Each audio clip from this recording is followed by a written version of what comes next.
اللہ تبارک و تعالی نے ارشاد فرمایا ان الذین اتخذوا العجل، بے شک جن لوگوں نے بچڑے کو خدا سمجھ لیا اور اس کی پوجا کی، شرک کیا، سینالہم غضب من ربہم، ان قریب انہیں ان کے رب کا غضب پہنچے گا، وذلۃ فی الحیات الدنیا، اور دنیا کی زندگی میں ذلت و رسوائی، وکذالک نجزی المفترین، اور اسی طرح ہم جھوٹ باندھنے والوں کو سزا دیتے ہیں۔ انہوں نے اللہ پر جھوٹ باندھا کہ بت بنا کر کہنے لگے کہ یہ خدا ہے، نعوذ باللہ من ذالک۔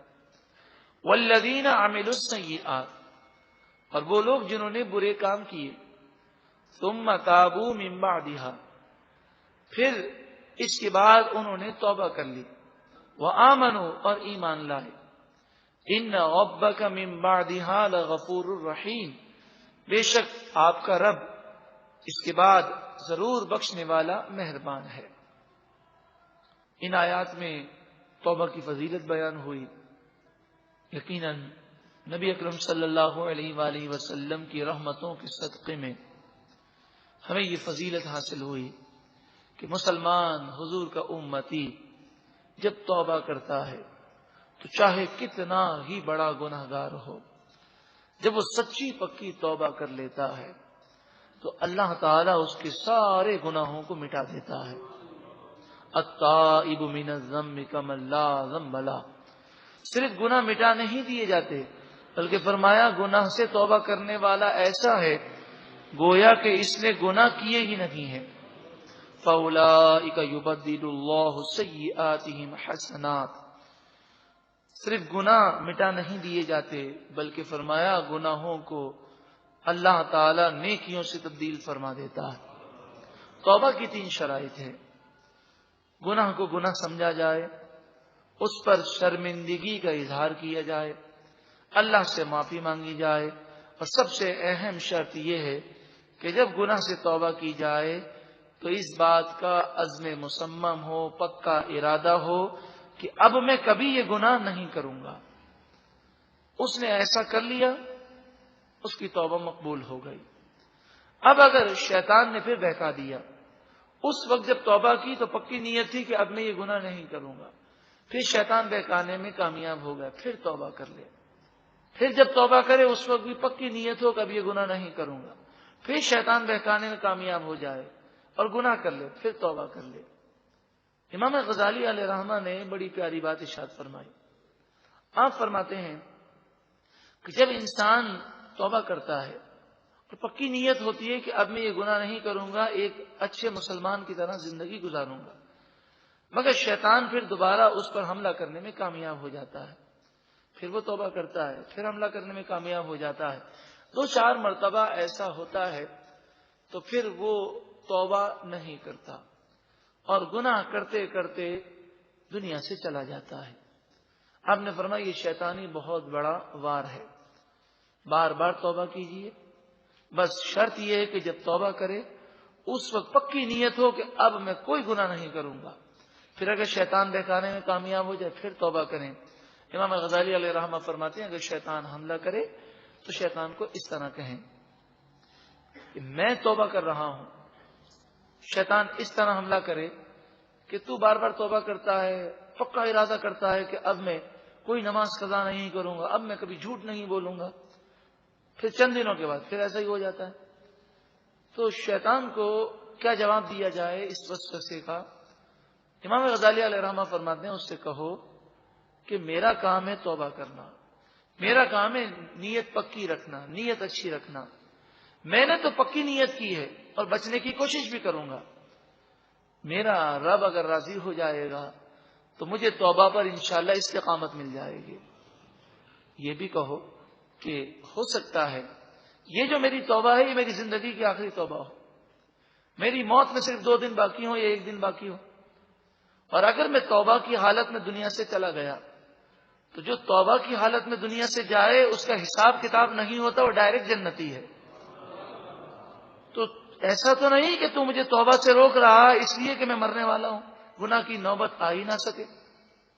تیسرا فرمایا شیطان سے اس طرح کہو کہ میں توبہ کر رہا ہوں، ابھی تو میری نیت ہے کہ آئندہ نہیں کروں گا، کوشش بھی کروں گا، پھر اگر اے مردود تو کامیاب ہو گیا اور مجھے بہکانے میں، تو پچھلے گناہ تو معاف ہو گئے، پھر میرے نامہ اعمال میں وہی ایک گناہ ہوگا، تو میں پھر اللہ کی بارگاہ میں روؤں گا اور رو رو کر اللہ کی بارگاہ میں دعا کروں گا کہ پروردگار تو مجھے گناہوں سے بچا، اور ایک نہ ایک دن کرم ہو جائے گا اور میں انشاءاللہ گناہ سے بچنے میں کامیاب ہو جاؤں گا۔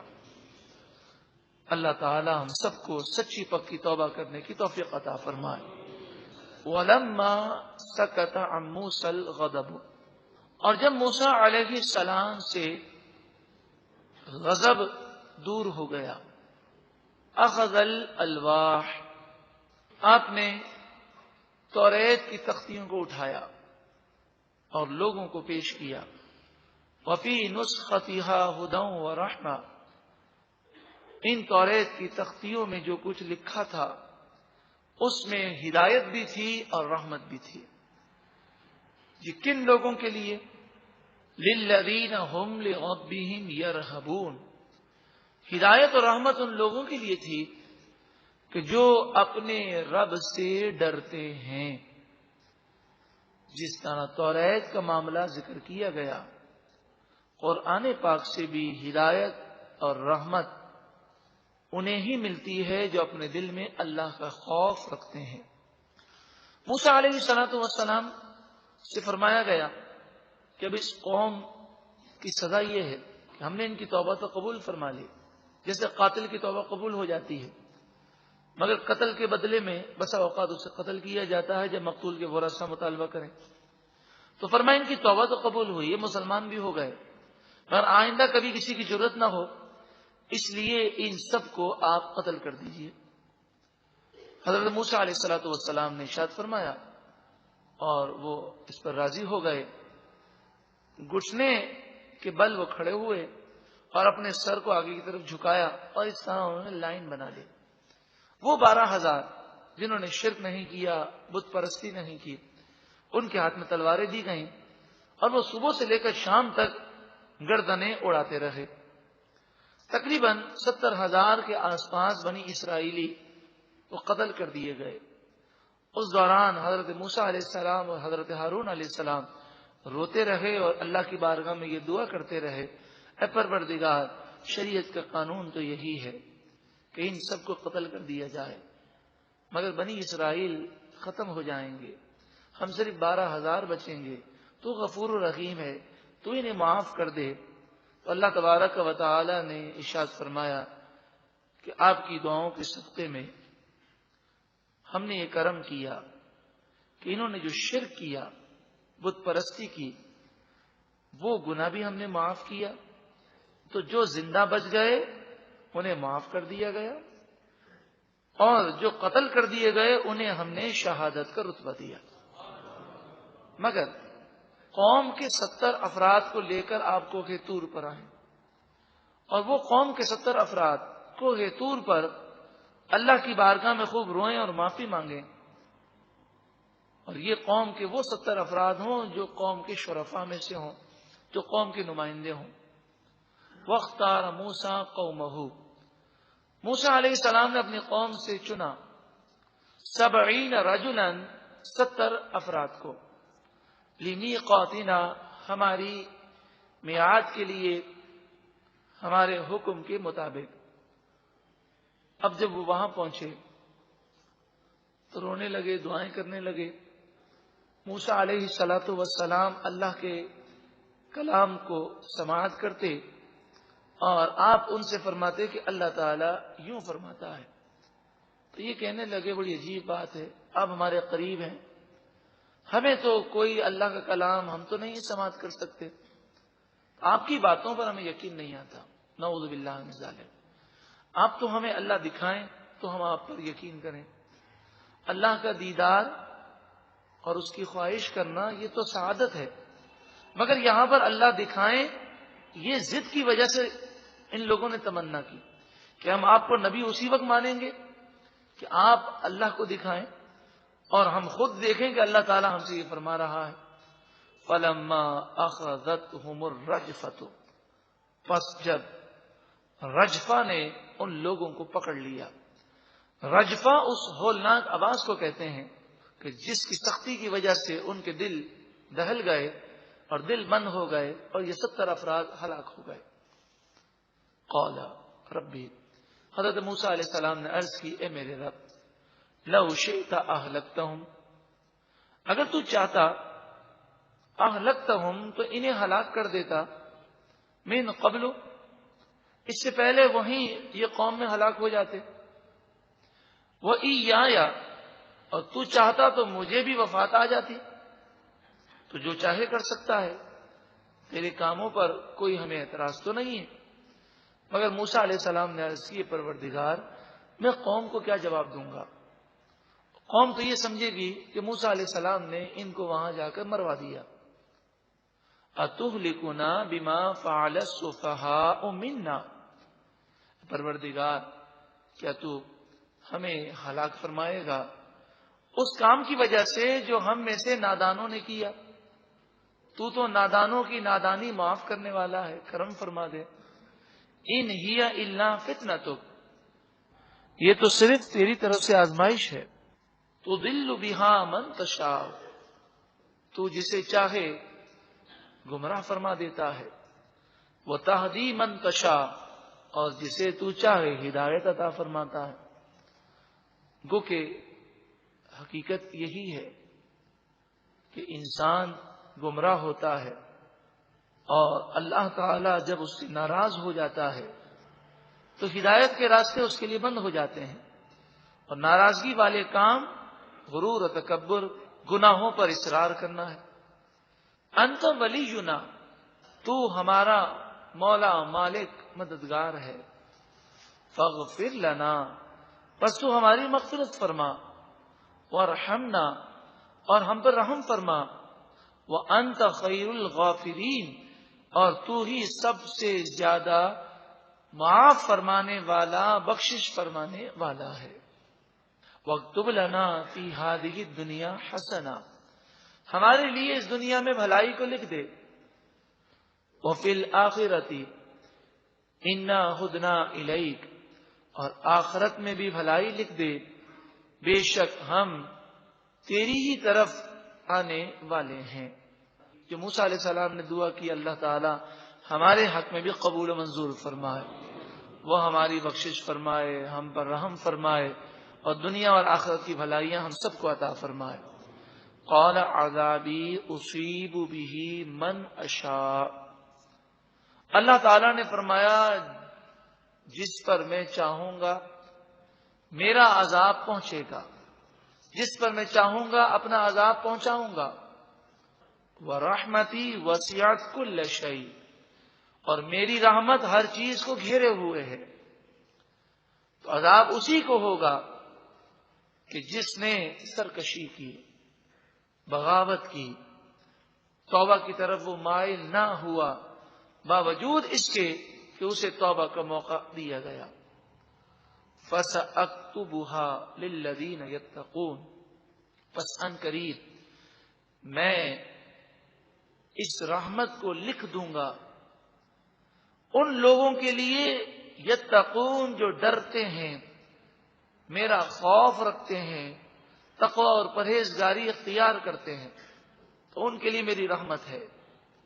وَيُؤْتُونَ الزَّكَاةَ، اور ان لوگوں کے لیے میری رحمت ہے کہ جو اس کے ساتھ ساتھ زکوٰۃ ادا کرتے ہیں.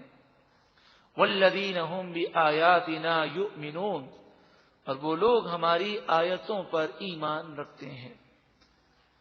محترم پیارے بھائیوں، قرآن کی ان آیات سے بالکل واضح ہے کہ اللہ کی رحمتیں اسے ملتی ہیں جو یتقون کی منزل پر فائز ہو، اللہ سے ڈرے، تقوی اور پرہیزگاری اختیار کرے، اللہ کی نافرمانی سے بچے، زکوٰۃ ادا کرے اور اللہ کی آیتوں پر ایمان رکھے. اگلی آیت میں حضور صلی اللہ علیہ وسلم کا ذکر ہے کہ یعنی موسیٰ علیہ السلام کی قوم کی موجودگی میں موسیٰ علیہ السلام سے فرمایا جا رہا ہے کہ میں اپنی رحمت متقی لوگوں کے لیے، زکوٰۃ دینے والوں کے لیے، ہماری آیتوں پر ایمان رکھنے والوں کے لیے میں اپنی رحمت لکھ دوں گا، اور یہ وہ لوگ ہوں گے جن کے لیے میں اپنی رحمت لکھوں گا کہ وہ نبی آخر الزمان صلی اللہ علیہ وسلم پر ایمان رکھتے ہوں گے۔ تو موسیٰ علیہ السلام کی قوم کے لیے بھی ضروری ہے کہ وہ حضور پر ایمان رکھیں۔ ایمان رکھیں گے حضور پر تب ہی وہ اللہ کی رحمت کے مستحق ہوں گے۔ تو ہمارے لیے تو اور ہی زیادہ ضروری ہے کہ اس نبی صلی اللہ علیہ وسلم پر ایمان رکھا جائے، ان سے محبت کی جائے، ان کے طریقوں کو، ان کی سنتوں کو، ان کے لائے ہوئے نظام کو دنیا کا سب سے بہترین نظام سمجھا جائے۔ ان کی تہذیب، ان کے کلچر، ان کی سنتیں، ان کی ادائیں ہمارے نزدیک سب سے زیادہ اہمیت رکھنی چاہیے۔ الذین یتبعون الرسول النبی الامی، یہ لوگ اس رسول کی پیروی کریں گے جو رسول صلی اللہ علیہ وسلم نبی ہوں گے، امی ہوں گے۔ امی کے معنی یہ ہے کہ دنیا میں آپ کا کوئی استاد نہیں ہوگا، آپ نے لکھنا اور پڑھنا کسی سے سیکھا نہیں ہوگا، لیکن اللہ تعالی آپ کو ساری مخلوق سے زیادہ علم عطا فرمائے گا۔ الذی یجدونہ مکتوبا، وہ نبی جن کا ذکر موسیٰ علیہ السلام کی قوم پاتی ہے، لکھا ہوا، عندہم ان کے پاس، فی التوراۃ توریت میں، والانجیل، اور یہی قوم آگے انجیل میں بھی حضور کا ذکر پائے گی۔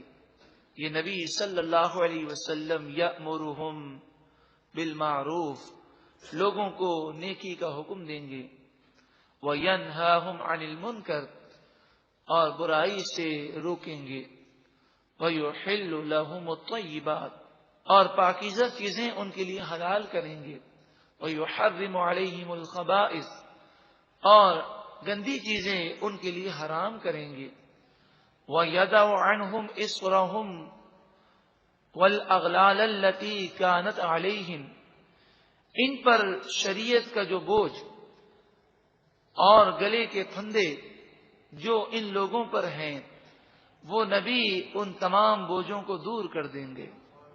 تمام شریعتوں میں سب سے آسان شریعت، سب سے معتدل راستہ، اور تا قیامت لوگوں کی فطرت کے عین مطابق وہ اسلامی شریعت ہے۔